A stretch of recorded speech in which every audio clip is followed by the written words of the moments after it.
Hello guys, birthday ni Ladlad Subong. I-greet ko siya ba? Ambay ko, ma, happy birthday. Happy ka sa birthday mo Subong? Adlaw? Eh syempre birthday niya, di ba? Ambay niya sa akon. Nga ikaw ha, hindi ka happy? Giyakigan ba naman ako? Ambay ko nga ako ma-happy ha, di ba? Dapat ikaw kay imo birthday. Sabi niya, ikaw dapat happy kay syempre Subong gibata ang babae nga palipay sa ginabuhi mo. Ambay ko ba?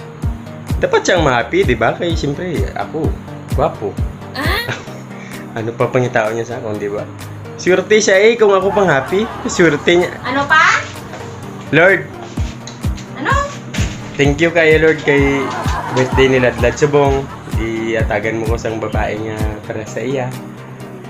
Lord, thank you. Swerte kayo kuya. Sure ba? Ah.